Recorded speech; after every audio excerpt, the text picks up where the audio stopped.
Okay, well, here's some quick tips on tasting wine.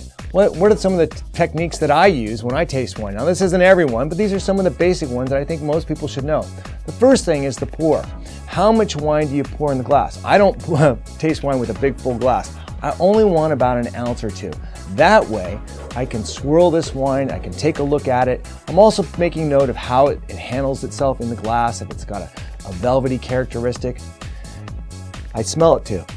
The first thing I'm looking for when I smell wine is bad. I want to cross that off my list. As soon as I get past that it's not offensive and not bad, I'm looking for good. I'm looking for fruit flavors, aromas, and flowers, and things like that. Once I've got that all together, I'm feeling good about this wine, and it's time to take a sip and enjoy it. And remember this too, the aromas, the smell of your ability to smell wine is extremely powerful and extremely significant in that it is very accurate. Often a wine that smells good will also taste good. The next thing is the actual taste. Now, there's many different ways, techniques of tasting wine, slurping it, moving it all around. We all know some of these techniques, and you can do all that. But it all really depends on the wine, how long it's been open, how old the wine is. You don't need to really slurp and draw all the flavors out of a wine that's maybe really mellow and has been aged a long time, because it's already there. The flavors are present. Something that might be tighter, you might have to slurp it and really draw some air in there to open that wine up.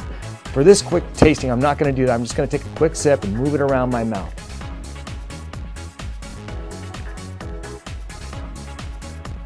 I'm pushing it all over my palate. I want to get a full taste of this wine. I want to be able to taste it with all of my palate. I'm also checking for how it feels in my mouth. Is it sharp? Is it velvety? Is it nice? Does my mouth kind of say, hey, I like this?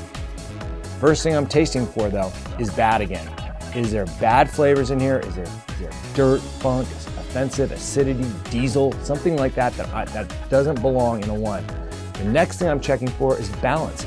Is it too sour? Is it too sweet? And at the same time, I'm checking for sweet, nice fruit flavors. Once I've crossed off the bad, I'm immediately looking for the good. Fruit, spice, all kinds of other notes too. Not only the fruit, the different types of fruit, but then I'm looking for secondary notes and other layers of flavor.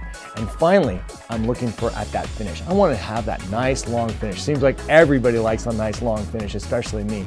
And so I want to enjoy that finish. The last thing, the final thing though, even after I've finished the wine, I've taken a sip of it, I'm enjoying the finish, I'm checking for my response. I want to know if I like this wine physically, that I want to take another sip of it. You might take a sip of it and it's just so-so, but if you really like a wine, you've gone, man, I want another sip of that. That's a real positive response. And so I'm looking for those positive responses when I'm tasting wines. All of those things put together, all of those little techniques I just shared with you that help me evaluate wine. And I hope you enjoyed these tips. Cheers.